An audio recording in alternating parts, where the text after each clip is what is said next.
Salut, c'est Trado. Je suis content de pouvoir faire plaisir au forum de Boursorama d'EDF qui m'a demandé depuis plus d'une semaine, 2 semaines, une analyse technique d'EDF. Je suis désolé, j'en avais d'autres affaires qui m'avaient été préalablement demandées.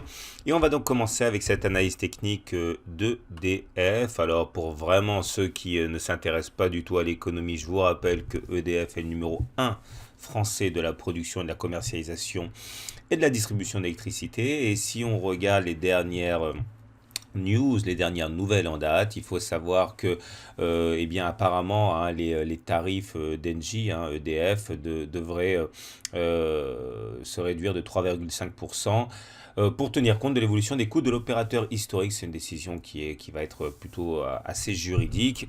Et on enchaîne tout de suite avec l'analyse technique en unité de temps hebdomadaire. Alors, si vous découvrez l'analyse technique, ne soyez pas impressionnés. Chaque bâton que vous voyez ici, ça s'appelle un chandelier japonais. En bas, c'est les volumes. Et chaque chandelier japonais donne pour une semaine les plus hauts et les plus bas de la semaine en question. Et donc il y a plusieurs façons de voir où en est la tendance sur EDF. Au regard de la moyenne mobile à 30 semaines qui est là, eh bien, on est en tendance qui est neutre, voire légèrement haussière. Alors, je vous explique, hein. Quand on est en dessous d'une moyenne mobile à 30 semaines qui descend, on dit qu'on est en tendance baissière. Et lorsque l'on est au-dessus d'une moyenne mobile à 30 semaines qui monte, on dit qu'on est en tendance haussière. Mais là, vous voyez, si on est bien au-dessus de la moyenne mobile à 30 semaines, celle-ci n'est pas véritablement haussière. C'est pour ça qu'on doit être encore un petit peu prudent. Regardez là, ça s'est produit de la même manière. Vous voyez, la moyenne mobile à 30 semaines était quasiment plate, voire haussière, mais ça n'a pas suffi. Il faudrait vraiment que cette moyenne mobile à 30 semaines se redresse. Mais on va dire que déjà, on n'est plus en tendance baissière. Et que pour les optimistes, on peut dire qu'on est en tendance pré-haussière, hein. Vous remarquerez d'ailleurs ici au niveau des volumes un phénomène de sell-off qui explique la hausse en cours. Vous voyez, toutes les ventes de EDF qui ont eu lieu sur cette dernière attaque baissière a vidé le marché en fait des baissiers. Il n'y avait plus que des acheteurs, ce qui explique pourquoi on monte actuellement. On enchaîne avec une autre technique pour établir la tendance, hein. C'est le modèle 1, 2, 3 Do que j'ai établi. Et là, encore une fois, on est dans une situation pré-haussière, hein, parce que regardez, les creux d'abord, enfin les pics. Les pics étaient descendants et maintenant ils sont ascendants. Et les creux qui étaient descendants, pour l'instant, il semble, on n'a pas de creux, hein, mais il semble que si on descend, mais qu'on ne va pas plus bas que ce creux-là, eh bien on aura effectivement des creux qui seraient devenus montants et des creux qui seraient montants aussi.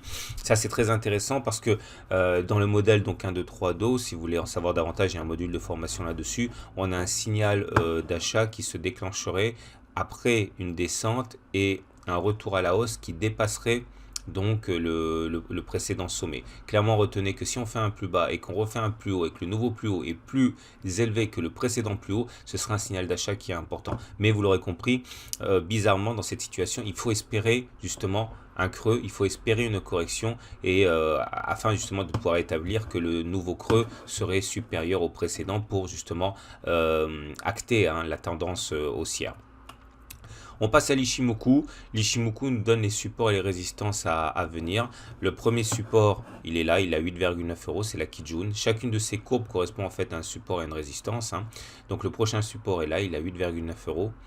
Hein, vous voyez comme la Kijun a tendance à servir de support.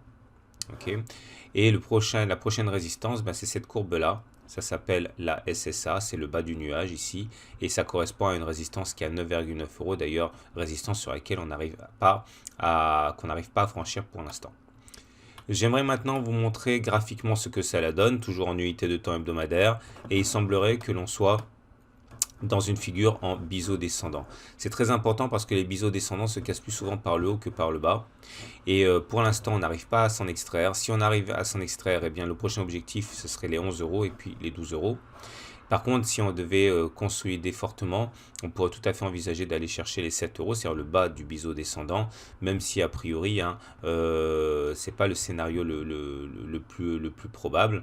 J'aurais regardé ici, on a eu un autre biseau descendant, c'était il y a beaucoup plus longtemps, c'était en 2012. Regardez, une fois qu'on a eu cassé le biseau par le haut, regardez l'explosion haussière que l'on a eue. Il faut espérer qu'on soit dans une configuration similaire ici.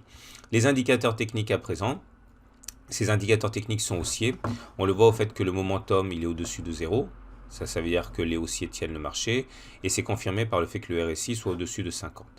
Maintenant, le MACD est au-dessus de son signal, la bleue au-dessus du rouge, tout ça c'est haussier et c'est encourageant. Il n'y a pas de divergence baissière à noter puisque vous voyez, en même temps que les cours font un plus haut, eh bien les indicateurs techniques font un plus haut aussi, donc ça c'est encourageant. Je vous rappelle, je ne suis pas conseiller financier, je n'ai pas le droit, ni l'habilitation, ni les compétences pour vous dire d'acheter ou de vendre quelque chose. Tout ce que je peux vous faire, c'est une analyse technique. Et au regard de cette analyse technique, je peux vous dire que la tendance hebdomadaire est globalement neutre, mais il semble qu'elle veuille basculer en tendance haussière et que la prochaine résistance importante est à 10 euros, tandis que le prochain support majeur est à 8,9 euros. C'est pas Nijun, mais Kijun que je voulais dire. Voilà ce qu'on pouvait dire. Alors, si vous découvrez mon travail, je vous invite à découvrir mon site. Voilà ce que vous pourrez y trouver. Alors si vous venez sur le site, vous allez trouver tout d'abord ici l'adresse pour mettre, si vous le désirez, la newsletter, pour vous abonner à la newsletter gratuite, comme ça vous ne louperez pas les mises à jour. Si vous allez tout en bas, ça pourrait vous intéresser de vous dérouler, vous arrivez sur téléchargement gratuit et immédiat de mon module de formation pour débutants.